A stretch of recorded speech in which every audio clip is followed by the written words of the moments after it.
horas e 42 minutos e estamos de volta com JS, o Jornal da Shalom, na rádio que transmite a paz. Agora estamos com o diretor vice-presidente Edivaldo Lima, da ADUE-PB. Boa tarde, Edivaldo. Boa tarde, Aline e toda a sociedade paraibana que ouve esse programa. Acho que a semana passada, uns 10 dias no máximo, Elizabeth Vale teve aqui, que é a presidenta, né, a diretora-presidente do EPB, e ela falou, se vocês lembram, sobre a questão dos pagamentos retroativos com o governo do Estado, que estava em negociação, que estavam para paralisar, né, a faculdade. Eles estavam decidindo, estavam em reuniões. Hoje o Edivaldo vai vir falar sobre isso. Boa tarde, Edivaldo. Boa tarde, mais uma vez, né? Quero agradecer à Rádio Shalom, na figura da Aline, né? E do nosso outro companheiro, o Marcos, né? E no primeiro momento eu gostaria de esclarecer algumas questões importantes, né, para a sociedade paraibana, né? Eu acho que a primeira coisa que a gente deve pensar, enquanto sociedade, é pensar na importância da UEPB para o desenvolvimento do Estado da Paraíba. Tudo isso está ligado na paralisação de amanhã, né, na proposta de paralisação de amanhã, porque a gente sabe que a universidade é um dos elementos mais importantes para a formação profissional, para o desenvolvimento regional e inclusive da Paraíba, porque é um patrimônio da Paraíba. A UEPB é um patrimônio assim, fundamental para o desenvolvimento do Estado da Paraíba. Então, a formação profissional em todas as áreas, né, do Estado, de todos os profissionais da Paraíba tiveram professores para a sua formação, especialmente no ensino superior, né? E dentro disso a gente tem pesquisa, ensino e extensão. Então, todos os profissionais, quando saem da UEPB, eles saem com a ideia de pesquisa, ensino e extensão na sua profissão. Porque o jornalista precisa pesquisar, o médico precisa pesquisar, o professor precisa pesquisar. Então, a UEPB é um patrimônio importante. Então, a gente não pode imaginar que o dinheiro que é utilizado com a UEPB é considerado gasto. Não, é considerado investimento, né? Então, a sociedade paraibana, por isso que eu venho convocar para entender o significado do nosso pedido aqui de retroativo e o motivo da paralisação de amanhã, né? Então, dentro disso, é importante a gente considerar que essa negociação do retroativo, que está motivando a paralisação de amanhã, ela já passou por uma série de processos, né? Então, esse dinheiro, esse retroativo que a gente precisa, que os professores da UEPB estão reivindicando, é exatamente um direito trabalhista. Não é um dinheiro aleatório que ainda vai surgir de algum lugar, não. É um direito trabalhista que o Estado, né, negou, deixou de cumprir a legislação, negando esse retroativo das progressões. Então, isso já é, o nosso PCCR, que é o Plano de Cargos de Carreira, ele é garantido por lei que cada 2 anos a gente tem essa progressão, a partir de pesquisa, ensino e extensão. Então, a gente é cobrado mesmo, dia após dia, no sentido de produzir textos, produzir projetos de extensão, projetos de iniciação científica, para que o profissional saia bem qualificado. Então, a lei obriga que a gente tenha esse cumprimento, mas o Estado, nesse momento, está descumprindo. Vem descumprindo desde 2016, quando foi feita aquela lei que bloqueava as progressões, né, a 10.660, e a gente ficou com esse prejuízo de recepção de direito trabalhista acumulado aí, né? Então, qual o problema, na verdade, né, para a gente não receber? Qual é o motivo que o governo do Estado tem para não nos pagar esse dinheiro? Não é a falta de recurso, porque a arrecadação do Estado ela teve um aumento significativo, tá? No primeiro momento foi pensado no limite orçamentário do Estado, né? Depois pensamos que a motivação poderia ser um resquício de 12º ainda do governo Zé Maranhão, uma verba que ele deixou de pagar, 20 milhões de reais. E a UEPB acabou judicializando esse dinheiro, e aí a gente imaginou que isso poderia ter sido um empecilho para o Estado não nos pagar esse retroativo que já ultrapassa 75 milhões de reais. Mas, no final das contas, nenhum desses dois motivos foram justificados. Nenhum desses dois motivos tem justificativa para que a gente não receba esse direito trabalhista. Então, a questão, a tese de limite orçamentário caiu a partir do momento que o fisco nos encaminhou o aumento da arrecadação do Estado a partir de 2023. Lembrando que 2023, apesar do aumento da arrecadação do Estado com aproximadamente 1 bilhão e 200 milhões, ainda não tivemos aumento salarial em 2023. Né? O João Azevedo foi nos colocar um aumento agora, um reajuste de 5%, numa desvalorização, num acúmulo, né? 22% é o que a gente vem calculando já, né? Uma perda aí de 22%. Ele nos ofereceu 5% sem chamar a categoria para negociar. E foi um reajuste linear para todas as categorias do Estado. Mas não houve negociação para discutir a situação de cada categoria, né? Nem só da do EPB, mas todos os funcionários públicos do Estado. Então, isso é uma prova já contraditória. Não foi pago por falta de dinheiro. A gente volta na questão do desrespeito da legislação do nosso PCCR e o desrespeito com o ensino superior, né, com a UEPB. E não é somente esse retroativo dos professores, dos funcionários que somos. Também tem a questão do investimento do duodécimo na estrutura da UEPB. Qualquer paraibano que chegar ali no campus 1 de Bodocongó, de longe já vai ver que a universidade está totalmente deteriorada. Né? A gente tem paredes rachadas, não tem pintura mais, está totalmente desgastada. Né? A estrutura em si do prédio. E eu estou falando do campus 1 agora. Mas como é que estão os laboratórios? Como é que está o centro de pesquisas? Mesma situação, Aline, de precariedade. Mesma situação de precariedade. A questão de materiais, os locais de laboratórios, ampliação de laboratórios, com cadeiras mesmo, equipamento. Todos os professores dessa área que usa laboratório na mesma situação. Ô Edson, é uma situação triste, até porque a gente pensando em Cláudio Furtado, que é da área de ciências e tecnologias, professor, que sabe e conhece a importância da gente ter uma unidade de ensino de qualidade. Isso. O Cláudio Furtado nos recebeu, né, semana passada. Eu não estive presente, mas a professora Elizabeth esteve. Mas é a mesma discussão. A gente entende que é a mesma discussão política sem um determinante, sem a resolução do problema. Porque o problema é muito fácil de entender. Nos pagar esse montante. Não tem justificativa de não pagar. A conversa com os secretários, eu sempre acabo entendendo que os secretários estão ali para criar uma proteção, né, para o governo do Estado. A professora Elizabeth já levou, ela cerca o João Azevedo em todos os eventos que ele vai. Ela entra ali na frente da Câmara e, João, está aqui um ofício para o senhor protocolar para conversar conosco, para entender a nossa realidade, entender o contexto que a gente está vivendo. Porque a gente tem prejuízo salarial.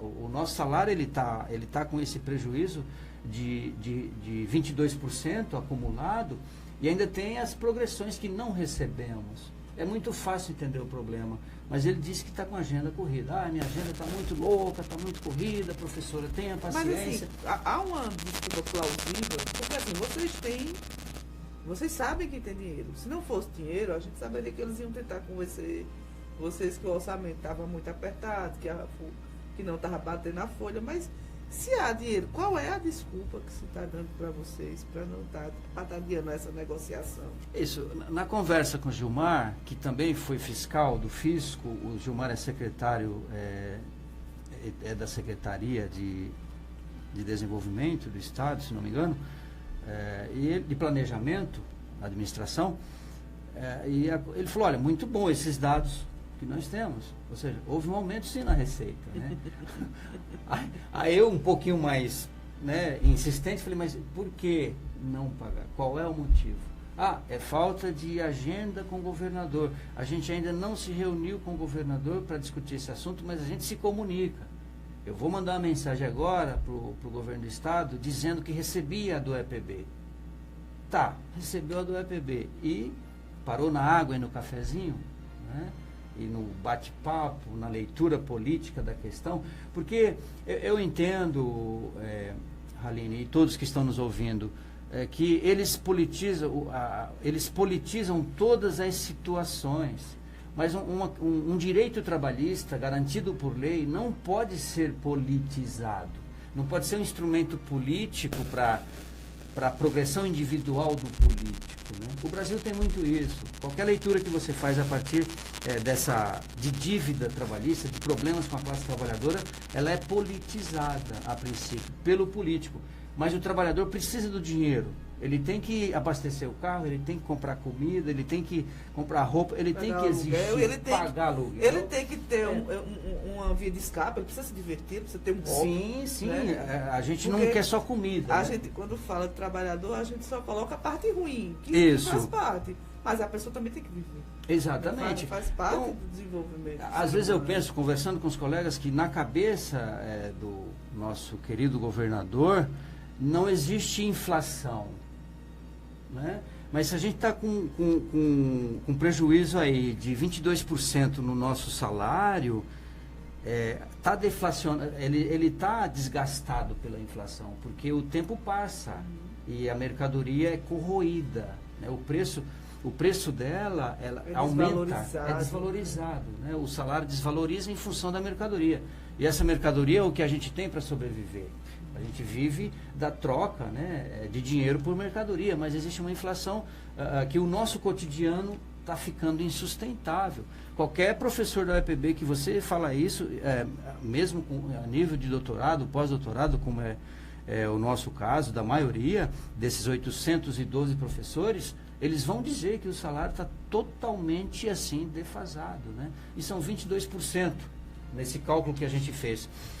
Junto ao Fórum dos Servidores, a gente pensou o seguinte: olha, se ele nos recebesse, a gente ia até fazer uma proposta de dividir esse percentual em 2 vezes ou 3 vezes, mas durante o mandato, né? Uma parte em 2024, 25 e 26, né? Então, existe aí também essa proposta que a gente poderia estar encaminhando, mas ele não nos chama, não senta para conversar, não quer fazer. Até o ano passado teve a mesa de negociação, né, para a gente estar conversando isso periodicamente, explicando a situação junto aos secretários de Estado.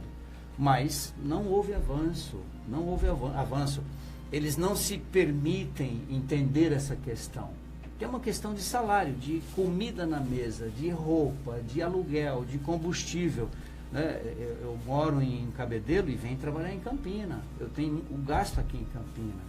Né? Assim, isso é só a minha história, a história dos outros professores. Isso tem uma história diferenciada. O cara que ainda recebe como mestre, ou como graduado, ou como só doutor, né? Porque a nossa carreira a gente é obrigado a progredir, porque tem aí os níveis, né? Dentro das classes que a gente estuda para melhorar o salário, mas essa dívida trabalhista parece que o governo do estado não está querendo colaborar conosco. Nesse período, você falou que começou desde Ricardo Coutinho, quando conseguiu colocar na lei, né?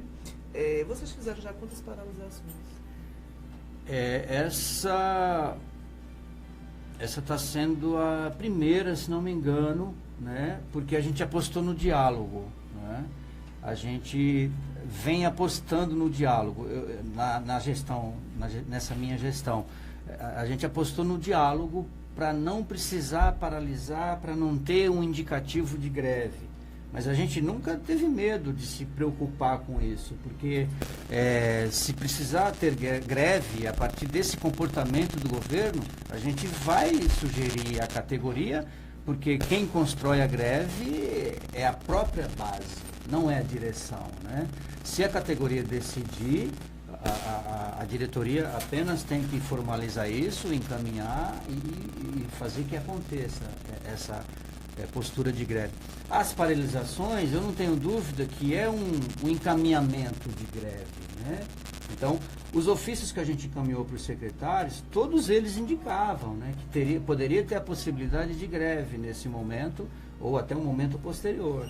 Mas o Cláudio nos chamou, Gilmar nos chamou, mesmo com esse ofício, com esse indicativo, mas não houve progresso nas negociações. E alguma vez já conseguiram falar com o governador?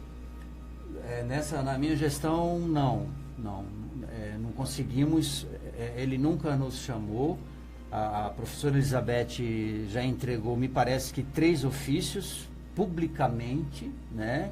Mas eu não faço ideia do que ele faz com esses ofícios. Acredito que ele nem lê esses ofícios, porque nem responde dizendo se tem agenda, se não tem, se vai receber, se não vai.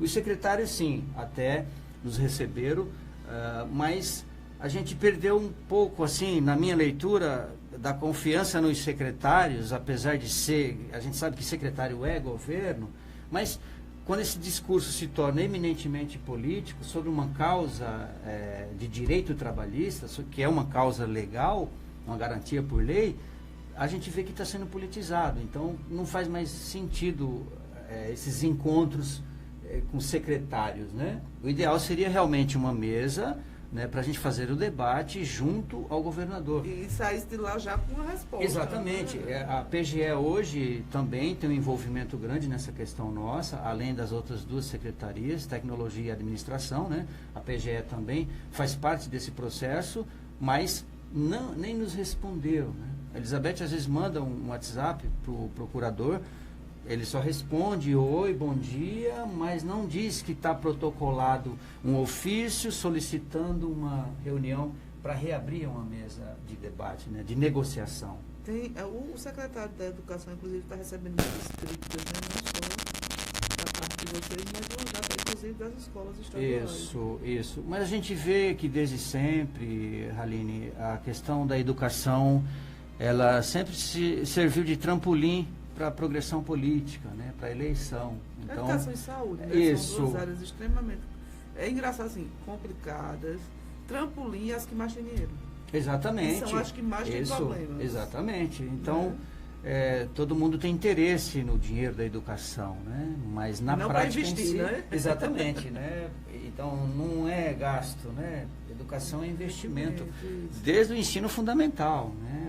Os nossos colegas, os sindicatos também de base, da educação de base, passam pelo mesmo processo, né?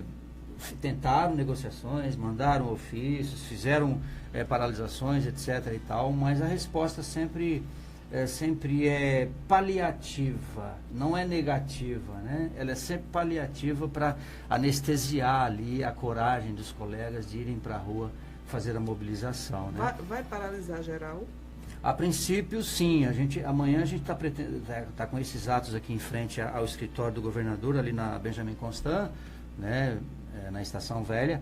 E a ideia é que os 8 campi faça esse princípio de paralisação geral. Vai ser greve mesmo? Não. A gente está chamando de paralisação porque a greve... É um ato. Isso, é só um ato político ali, e a greve tem outro contexto, né? A greve é uma construção que leva bastante tempo, tanto da nossa parte de direção quanto da própria base mesmo. Vocês estão evitando a greve? Isso, com certeza. Com certeza. A ideia seria não fazer a greve e continuar apostando no diálogo.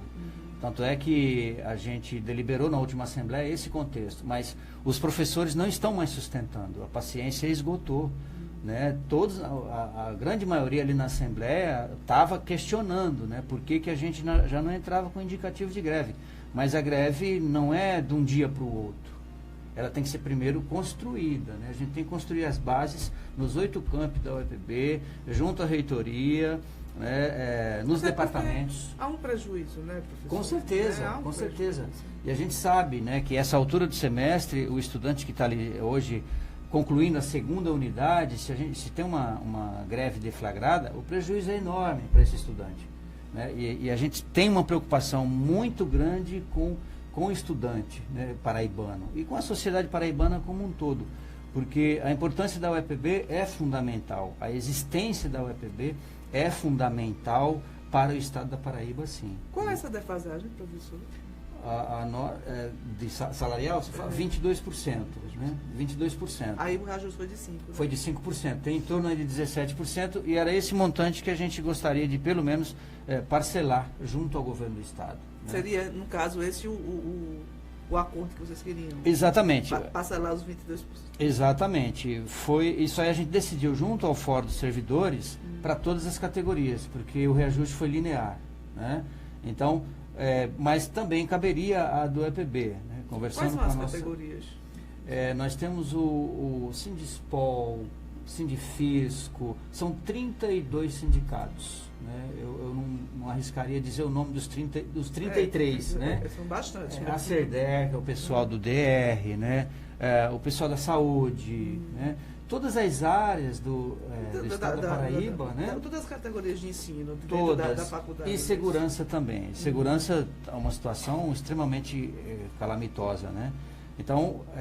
não pega só os professores. Né? Não. Tanto é que agora eu protocolei, junto ao Fórum dos Servidores, um ofício na Assembleia Legislativa para o dia 29, a gente fazer uma manifestação ali na Assembleia, e fizemos um pedido de comemorar ali, homenagear o dia 1º de maio, que é o Dia Internacional do Trabalhador, e aproveitar e pedir a valorização do serviço público, do funcionalismo público do Estado da Paraíba, que já é uma questão generalizada. Né? Então, já me confirmaram que é possível sim fazer essa audiência, e a gente vai aproveitar, fazer a homenagem do Dia Internacional do Trabalhador, mas a segunda parte é tentar cobrar a valorização do serviço público e dos servidores públicos do Estado, porque realmente a questão da segurança, da saúde e da educação está extremamente desvalorizada, né, e precarizada.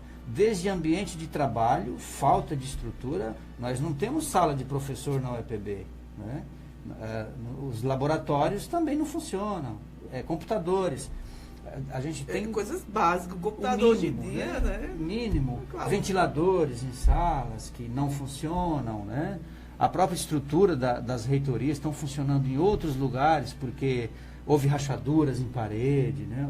Os prédios totalmente deteriorados, e não há essa preocupação do governo do Estado para tentar salvar isso, para colocar isso em pauta no cumprimento da lei, né? Nada fora da lei, né? Então, quando se trata de direito trabalhista, que é o nosso caso, é uma legislação, é uma lei estadual, né, 8.411, que exige essas progressões. Cobra, a gente faz a progressão cada 2 anos. Explica para o ouvinte, para a gente, o que é a progressão?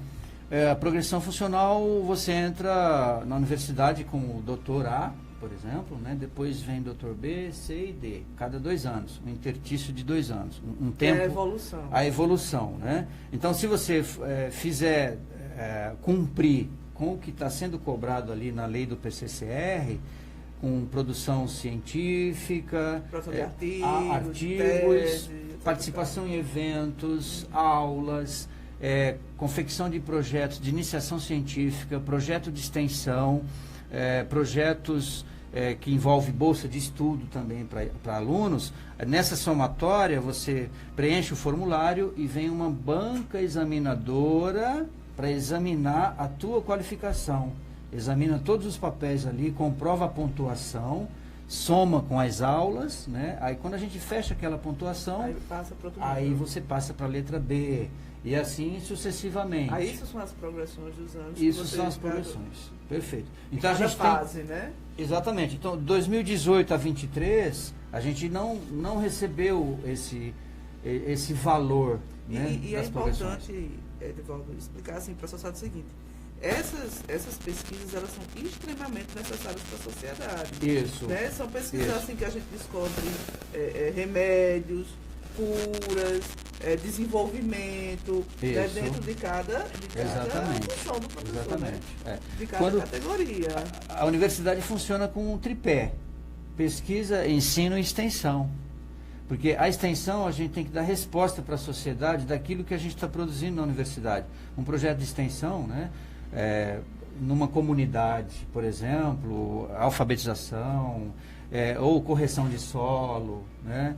Infraestrutura, enfim, tanto a saúde quanto a educação, quanto todas as áreas. Tanto a área de humanas como a área de exatas. Exatamente. Como a área de saúde, né? Então, tem projetos de matemática, projetos de geografia, projetos de saúde nessas comunidades. Então, esse vínculo com a sociedade. O projeto de pesquisa, de iniciação científica, você tem que ensinar o aluno a pesquisar, para ele sair da universidade com a ideia de pesquisa, de inovação e tecnologia, né? Então, esse aluno se torna bolsista, mas para isso o projeto que o professor faz tem que ser aprovado, né, na reitoria e no CNPq, que é o órgão que vai financiar a bolsa desse aluno. Então, esse aluno vai desenvolver a pesquisa de iniciação científica. Essa pesquisa ela pode ser voltada para a área de biológicas, de humanas, de exatas, tá? Porque o aluno tem que ter essa qualificação de iniciação à pesquisa. E o ensino também é atribuição nossa. Então, a gente não está na universidade só dando aula. A gente está ensinando a pesquisar e fazendo comunicação com a população, com a sociedade extra-universidade, com a sociedade a qual paga os impostos para sustentar a universidade, né? Tá para sair um concurso dos professores, realizar a atual gestão da UEPB informa que prepara a realização de concurso para professores efetivos.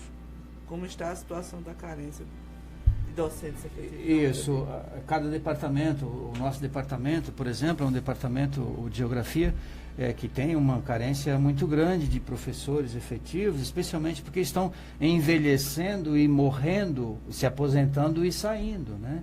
Então, contrata-se substitutos, mas o contrato não é concursado, ele vai ficar por 2 anos, no máximo, né? E é um contrato extremamente precário. Isso é ruim para a profissão, isso é ruim para a nossa... O valor salarial é bem... Muito inferior, não vale a pena. Mas muitas vezes o governo gosta, né? Claro. Enchendo linguiça com... Isso, a contratação de professores substitutos acaba nos dando a sensação que o governo do Estado, que os governos, na sua maioria, queiram que a universidade e as escolas funcionem com substituto. Né, porque é mais fácil fazer uma gestão, fazer uma manipulação e um controle sobre o substituto.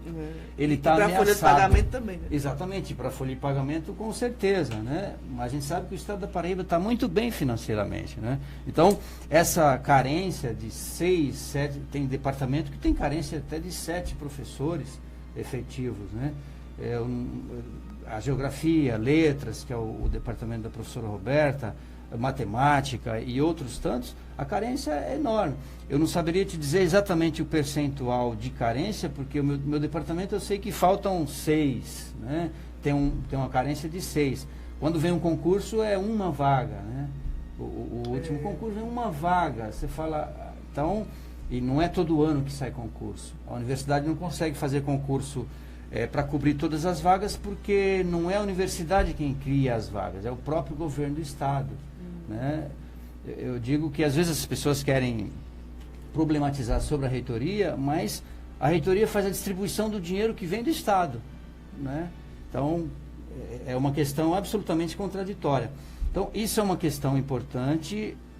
Tem sim promessa de concurso, né? Sempre tem a promessa de concurso, mas ainda não sabemos quantas vagas. Nem tem data. Não, porque certamente ainda vão formular o edital, né? É todo um preparo, processo, né? todo um processo bem longo, né?